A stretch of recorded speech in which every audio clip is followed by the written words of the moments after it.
Yo, what is up guys? It is Bumfris, back with another episode of Entitled Parents. Today's episode is gonna be a banger, and I know you're gonna love this one. For being the first video in a while, this one is gonna be special. I've filtered through and got some awesome stories for you guys today. So make sure to smash that like button down below, and if we hit 5,000 likes, I'll do another video tomorrow. If you're new, don't forget to subscribe, then sit back, relax, and get annoyed at some entitled parents.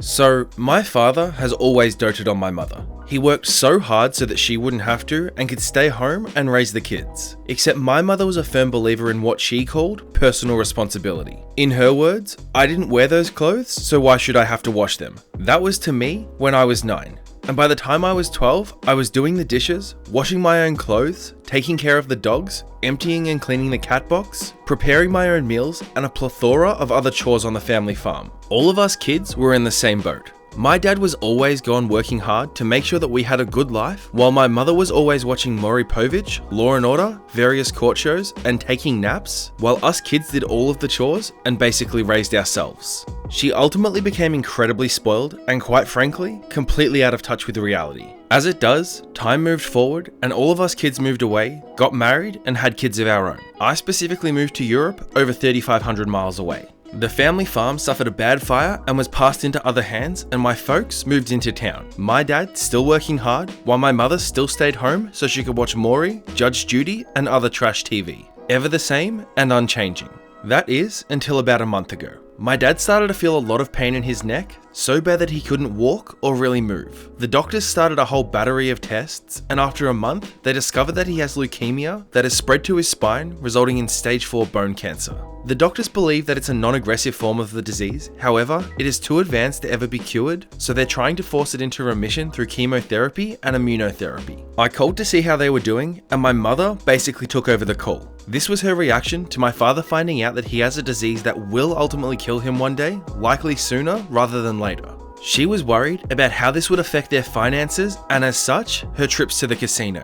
Not how they're going to pay the medical bills or maybe even the mortgage. She was worried about the casino. He was in an appointment for part of his cancer treatment, and she was annoyed because she had no idea if he was rescheduling his chemo for October so she could go on her cruise. In her words, like he was supposed to be doing. She bought a new living room set a few months ago, and my dad, in his immense amount of pain, finds it to be extraordinarily uncomfortable. He finds himself in more pain every time he sits down on the new couch. However, his old recliner he finds very comfortable. So naturally, my mother moved it out to the garage and tells him that if he wants to be comfortable and sit in the chair, he can go out and sit in the garage. And no, the garage is not set up for comfortable human use. It's used for tools, storage, and her car that he paid for because she hasn't worked in decades. So, my dad is not allowed to bring his chair, the only one that he finds comfortable, into the house that he's paying for so that he can be comfortable because my mother doesn't find the chair aesthetically pleasing. Instead, according to my mother, he can go out in the garage and sit surrounded by junk with nothing to do but chain smoke because she doesn't want that ruddy old chair in her house.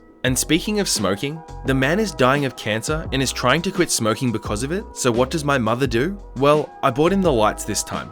Okay, great mum. Now he can go in the garage and chain smoke the light cigarettes because there's nothing else to do out there. And when I suggested that she at least clean up the garage and set him up a place that would allow him to watch his football and be comfortable, her only response was, "Why would I do that?" and then proceeded to complain about how much cleaning she has to do now that he's on chemo and is therefore immunocompromised. At first I thought she was just in denial, but when he said he better be asking these doctors to move his chemo for October so that I can go on my cruise like he's supposed to be doing, I realized that she's just an entitled monster who refuses to do things to make her dying husband more comfortable just because there would be a mild inconvenience for her. You know, there's probably a really good chance I've read a story like this in the past before, but I feel like you've sometimes got entitled parents, and then there are just some people who really cross the line into just being really, really bad parents. Like, it's one thing to be entitled over just being someone who sits at home and does nothing all day and lets your husband do all of the work. But if that's the case, and realistically, you've lived your entire life just leeching off him for whoever knows how long, the least you could do is repay him by being a decent human being in his time of need, where he needs you right now, probably more than ever.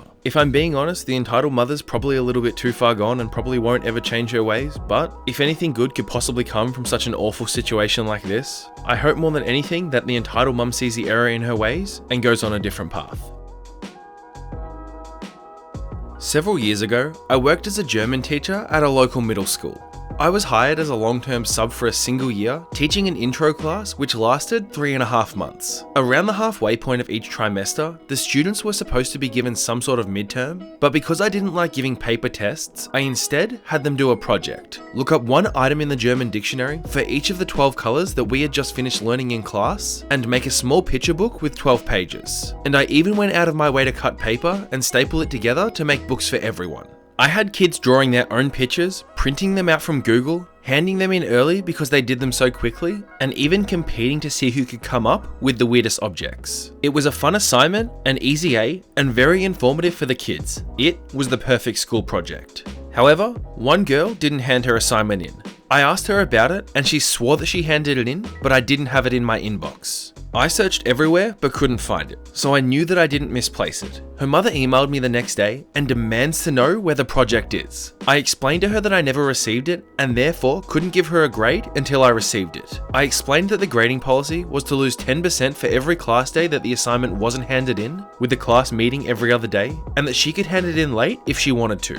The mother insisted that I was lying and went to my principal about it. The principal asked me to explain the assignment to him, then rolled his eyes and apologized, saying that this girl's mother pulled the same thing with a project the previous year in another class, and that the kid was never held accountable for anything. I explained the grading policy to him as established by my department, and he tells me to just keep reminding the girl of the assignment, and eventually called the mother and told her once again that this is our grading policy and that we cannot make an exception. Her response? But my daughter worked hard on the project. She works hard in class and she deserves an A. I just had a laugh to myself. I had almost 24 kids in that class who deserved A's. They deserved A's because they earned A's for handing in A-level work. It's been a few weeks and I still don't have the book in my hands, and now I'm more or less forced to give the girl a 0. Between when the project was assigned and the next incident, I gave the girl at least 3 blank books, none of which were handed in. The very same day I entered the 0 in the gradebook though, I get a call back into the principal's office because apparently the mother had called the superintendent. He said, just so she stops wasting the superintendent's time, can you just make an exception to the grading policy? I sigh and agree to do so, and he responds, when she hands in the assignment, give her whatever grade you think she really deserves other than a 0. I nod and leave the office. I send the mother an email with our ultimatum. She has until the last day of class to hand in the assignment, and if it's 100% correct, I'll give her full credit, which is obviously more than fair, considering we're a good 15 class meetings past the project due date. On the very last day of school, I get the project and it's only half done. I enter a grade of 50% in the gradebook, and within seconds, I get an angry email from the mother that is CC'd to the principal, the superintendent, and several other people whose names I don't even recognize. I respond with a screenshot of the previous email that I sent her with our terms, shut down my laptop, and hand it to the IT office. On the way out the door, the principal actually thanks me for everything I did and says, she's going to try and get you fired for this, you know. We share a laugh, and I leave the building for the last time. You can't get someone fired who doesn't work there, after all.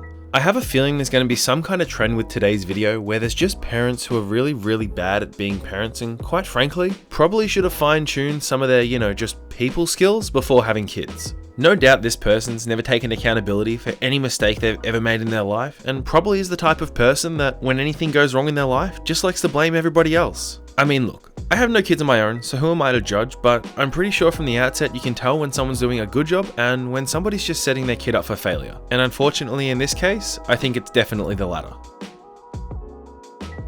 So, I live in Germany, where the government is planning to give everyone who is eligible for child support 300 additional euros over the course of 3 months due to the disadvantages of the corona crisis that's still going on. I already have my own flat, and I study so that I'm able to receive payment. For some reason though, my money always gets sent to my mother's bank account and she sends it to me. It has worked out so far, but she usually sends me 10 euros less than what I'm supposed to receive. I never cared too much because I didn't want to complain about 10 bucks. So I gave my mum a call and asked her if she saw the news and reminded her to send me the money, which would be 100 additional each month for 3 months altogether. She suddenly said to me, well, I'll take 150 of them. We both deserve it, don't we? I was shocked and asked her what she intended to spend it on. I could finally go on some short trips and buy expensive foods, was her response. Just a short note, my mother has been jobless ever since I was born and refused to get a job till this day.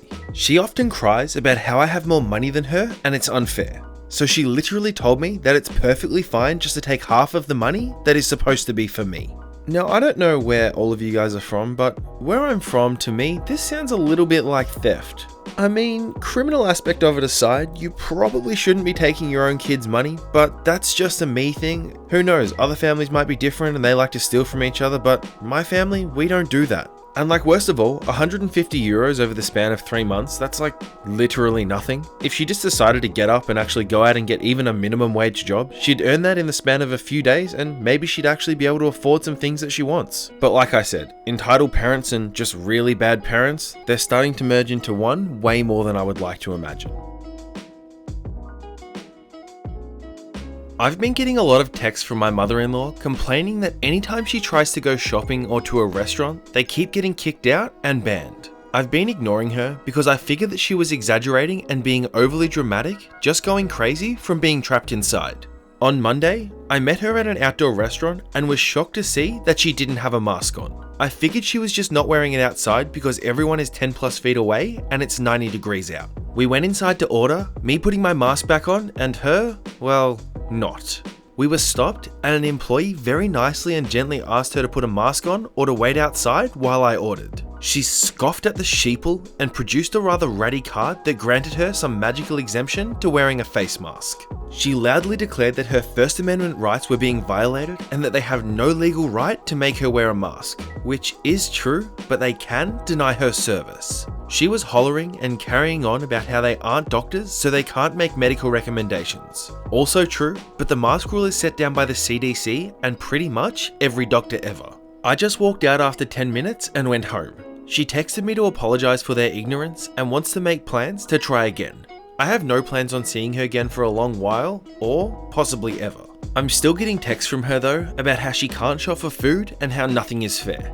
I've suggested Instacart and online, but she just wants to go to the store. There's so much wrong with this story and so much about this story that makes it an entitled parent that I can't quite put my finger on what I should talk about. Like seriously, this mask thing, it's there to protect other people and actually try and stop the spread. Yeah, it might be uncomfortable or whatever excuse you're coming up with, but it's just called doing the right thing by every single person that you come into contact with. I don't know just how selfish or entitled you need to be completely fine with getting other people sick, but if you're going to be that selfish and that entitled, it's probably best if you just stay home.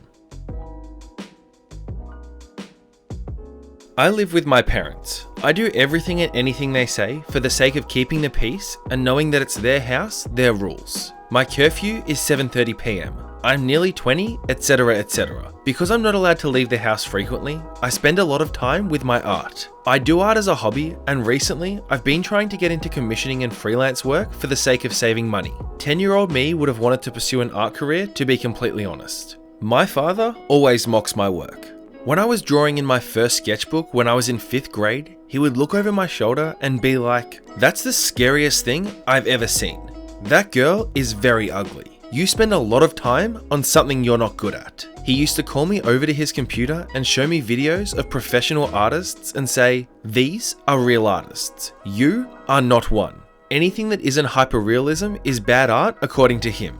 And since my art is not realistic enough for him, he says, "You just like drawing trashy anime and Disney characters." Fun fact, my art style is not like manga, Disney, or anything vaguely similar, and I'm a personal fan of neither of those things. Nothing wrong with them, by the way, it's just preference. That being said, whenever there's an obligatory card or gift to be given, he actually has the audacity to demand that I produce a handmade piece of work for it, no questions asked. Most recently, it was a graduation card. He even made me recreate it thrice because he didn't like the paper, subject, writing style, etc, etc. I don't even know the kid that well. I spent a lot of time on my art, and I'm trying to make money because I'm paying my way through school. It's frustrating that he thinks he can use me for my art anytime he wants, while playing the other end and constantly hating what I produce when it's not specifically for his benefit. You know, at what was pretty much the very beginning of the episode, I said that I had a feeling that today's episode was going to be a bit of a trend of really, really bad parents, as well as just some pretty entitled people. And unfortunately, and as sad as it is, that has held extremely true throughout the entire episode. I don't know what to say. Some of these parents are just incredibly selfish and incredibly entitled, and unfortunately, it doesn't seem like they're ever going to change.